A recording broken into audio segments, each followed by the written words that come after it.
गंग गणपतये नमो नमः। संक्षिप्त शिव पुराण रुद्र संहिता 5 अध्याय 58। दुंदुभिनिहार नामक दैत्य को व्याघ्र रूप से शिव भक्त पर आक्रमण करने का विचार और शिव द्वारा उसका वध। सनत कुमार जी कहते हैं, व्यास जी, मैं चंद्रमौली के उस चरित्र का वर्णन करूंगा जिसमें शंकर जी का दुंदुभिनिहार नामक दैत्य को मारा था। तुम सावधान होकर श्रवण करो। द्वितीय पुत्र महाबली हिरण्याक्ष के विष्णु के द्वारा मारे जाने पर द्वितीय को बहुत दुख हुआ।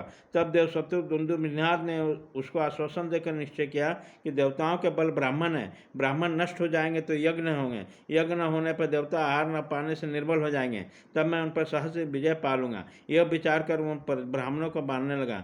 ब्राह्मणों का प्रधान स्थल बनारसी है, यह सोचकर वो काशी पहुंचा और वन में बंचर होकर संविधा लेते हुए रात में जलचल का स्नान करते हुए रात में व्याघ्र बनकर सोते हुए ब्राह्मण को खाने लगा।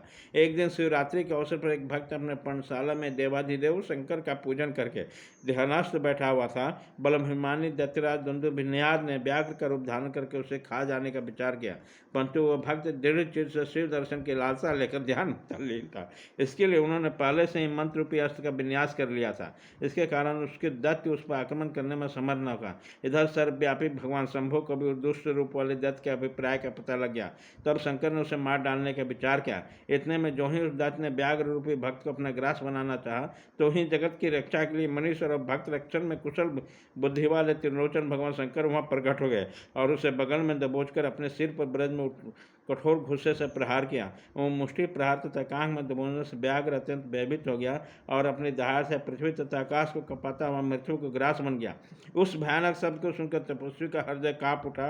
वो रात में शब्द का अनुसरण करते हुए उस स्थान पर आ पहुंचे। वहां परमेश्वर शिव को बगल में उस पापी को दबाए देखकर सब लोग उसके चरणों में पड़ गए और जय जयकार करके उसकी स्तुति करने लगे।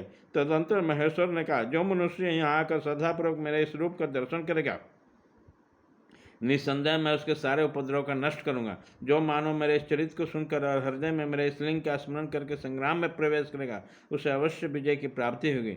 मुने, जो मनुष्य व्याघ्रेश्वर के प्रकट में संबंध रखने वाला इस प्रमोत्र चरित्र को सुनेगा तो दूसरे को सुनाएगा, पढ़ेगा पढ़ाएगा, वो अपने समस्त मनोवांछित वस्तुओं को प्राप्त कर लेगा और अंत में संपूर्ण दुखों से रहित मोक्ष का भागी बनेगा। शिवलीला संबंधी अमृतमय अक्षरों से परिपूर्ण यह अनुपम आख्यान स्वर्ग या से आयु का देने वाला, पुत्र पौत्र की वृद्धि करने वाला है। अध्याय 58 खत्म।